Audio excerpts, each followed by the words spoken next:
दुनिया में कई तरह के झूठ हैं। सबसे बड़ा झूठ क्या है? आज मैं आपको बताता हूं। तुमसे हो नहीं पाएगा, तुमसे हो नहीं पाएगा। ये 4 शब्द झुठलाते हैं इस कायनात को जो कभी आग का गोला थी, आज जन्नत की तस्वीर है। ये 4 शब्द झुठलाते हैं तुम्हारी नसों में दौड़ती उस एटमी ताकत को जिसमें नए जमीनों आसमान पैदा करने की तासीर है। तुमसे हो नहीं पाएगा। अगर ये 4 शब्द सच हैं तो क्या इंसान का चांद पर जाना और वहां से मिट्टी लाना झूठ है?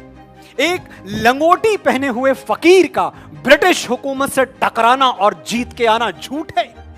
9 मजहबों और 3000 जातियों वाले मेरे इस देश का एक तिरंगे तले आके जन गण मन गाना झूठ है?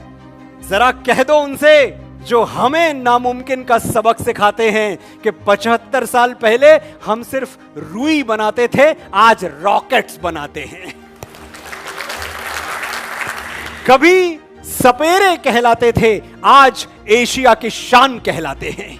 वो जिसके बेटे बेटियों को तुमने 3rd वर्ल्ड कंट्री कह के हाशिए पे डाल दिया, आज वही तुम्हारी दुनिया चलाते हैं। हम हिंदुस्तानियों का दिल एक परिंदा है, जब भी पंख खोलेगा फड़फड़ाएगा, ऐसी उड़ान भरेगा कि सितारे चूम के आएगा। हमसे दोबारा मत कहना कि तुमसे हो नहीं पाएगा।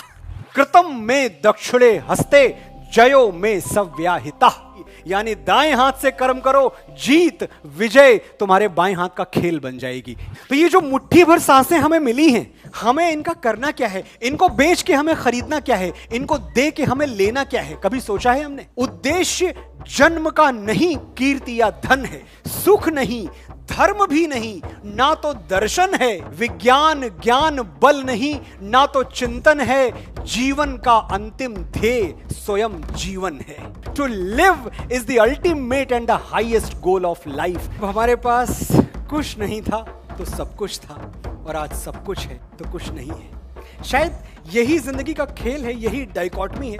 पर्दा जब गिरने के करीब आ जाता है तब जाकर कुछ खेल समझ में आता है। तो बस इतनी सी बात है कि हमें ये तो याद रहना चाहिए कि आखिर में in the end we all are going to be stories, just stories, nothing else. आज आग हैं, कल हम पानी हो जाएंगे, आखिर में सब लोग कहानी हो जाएंगे। ना मेरी आवाज हमेशा गूंजेगी, ना सुनने के लिए हमेशा तुम होगे। तिनका तिनका पड़ा मिलूंगा मैं भी कहीं, और कहीं पर रेशा रेशा तुम होगे। जैसे सूखे फूल दबे हों पन्नों में, गए दिनों की एक निशानी हो जाएंगे, आखिर में सब लोग कहानी हो जाएंगे। हमारी माँ के लिए अगर दुनिया में सबसे सुंदर कोई चेहरा है, दुनिया में सबसे सुंदर कोई व्यक्तित्व है, दुनिया में सबसे सुंदर कोई दृश्य है तो हमारा चेहरा है। हमसे सुंदर उसे कुछ नहीं लगता, लेकिन उसी माँ के लिए हम तारीफ के 2 शब्द नहीं ढूंढ पाते। जो हर वक्त आसपास रहे वो अक्सर नजर नहीं आता।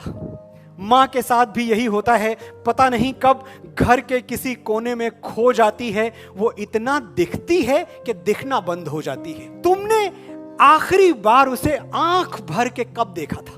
कब उसकी साड़ी या सूट की तारीफ की? कब उसकी चूड़ियों का रंग नोटिस किया? कब उसकी नेल पॉलिश पर अपनी राय दी? आखिरी बार कब कहा था, माँ जच रही हो, बहुत प्यारी लग रही हो? तुम क्या समझते हो, उसे सिर्फ तुम्हारा कमरा सजाना और तुम्हारा स्वेटर बुनना अच्छा लगता है? माँ भी कभी लड़की थी दोस्त, और हर लड़की की तरह उसे भी तारीफ सुनना अच्छा लगता है। अभी देर नहीं हुई है, जाओ, और तुम्हारी माँ से खूबसूरत दुनिया की कोई लड़की हो नहीं सकती, ये सच उसे आज और अभी बताओ। और सोचिएगा ये चीज, सबसे ज्यादा फोन अगर हम किसी का इग्नोर करते हैं तो वो माँ का फोन होता है। हाँ माँ बिजी हूं, अरे मैं कॉल करूंगा ना, खा लिया माँ, बच्चा थोड़ी हूं। सबसे ज्यादा माँ का फोन इग्नोर करते हैं। सोचो क्या करोगे उस दिन जिस दिन वो फोन आना हमेशा के लिए बंद हो जाएगा। एक दिन तो होगा ना साथियों, जिस दिन अपनी फोन बुक से आखिरी बार माँ का नंबर मिटाओगे, छाती फट जाएगी, कलेजा फट जाएगा वो नंबर डिलीट करते हुए, क्योंकि तुम जान चुके होगे अब ये नंबर कभी नहीं आएगा, अब ये फोन कभी नहीं बजेगा। क्या करोगे उस दिन? जो करना है आज करो, कल सूरज सर पे पिघलेगा तो याद करोगे कि मां से घना कोई दरख्त नहीं था। इस पछतावे के साथ कैसे जियोगे कि वो तुमसे बात करना चाहती थी और तुम्हारे पास वक्त नहीं था। हम एक ऐसे देश में हैं जहां हमारा बूढ़ा बाप हमारी ताकत है। हजारों मुश्किलों से लड़ रहा हूं मैं अकेला ही, दुआएं साथ हों जिसके उसे लश्कर नहीं लगता। मेरे बाबूजी बूढ़े हैं मगर अब भी ये आलम है, वो मेरे पास होते हैं तो मुझको डर नहीं लगता। और सचमुच मैं डरता नहीं, किसी आफत, किसी बला, किसी मुसीबत, किसी परेशानी से नहीं डरता। मैं जानता हूं अगर मेरा वक्त बिगड़ जाएगा, अगर मेरे पैरों में दुख का कांटा गड़ जाएगा तो कोई है जो मेरे लिए भगवान से भी लड़ जाएगा। जब तक वो झुर्रियों भरे हाथ मेरे सर पे हैं, मेरा गुरूर जिंदा है, मेरा रुआब जिंदा है। कयामत भी आ जाए तो मेरा क्या बिगाड़ेगी, अभी मेरा बाप जिंदा है। बहुत कुछ आप भूल जाएंगे, मैं सिर्फ ये चाहता हूं कि सब कुछ भूल जाएं। बस इतना याद रखिएगा कि मां से महान और पिता से पवित्र इस धरती में, इस ब्रह्मांड में आपके लिए कोई और नहीं हो सकता।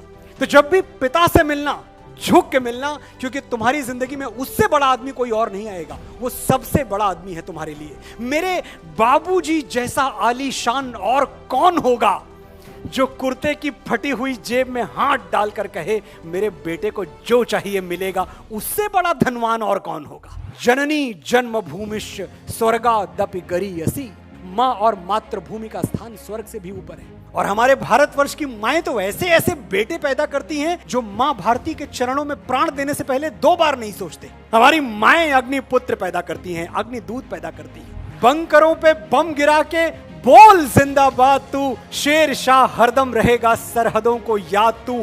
फूंकता जा जालिमों की बस्तियां, दुश्मनों को क्या पता है आग की औलाद तू। यही हमारे जाबाज, यही हमारे बलिदानी। मैं सोचता हूं कि अगर इनको कभी एक मौका दिया जाए कि जब तुम्हारे प्राण जा रहे हैं, जब तुम्हें दुनिया छोड़ के जा रहे हो, एक आखिरी चिट्ठी लिखनी है तुम्हें, लास्ट लेटर लिख सकते हो, तो वो लास्ट लेटर क्या होगा? बस एक आखिरी गुजारिश, मेरी आखिरी ख्वाहिश, मेरी मौत का मातम न करना। मैंने खुद ये शहादत चाही है, मैं जीता हूं मरने के लिए, मेरा नाम सिपाही है। मैं आशा करता हूं कि जितना भी समय आपका मेरे साथ बीता वो समय सार्थक हुआ। आपने बड़े धैर्य से सुना, वर्धा वालों बड़े ध्यान से सुना। आपका बहुत बहुत बहुत आभार। फिर मिलेंगे।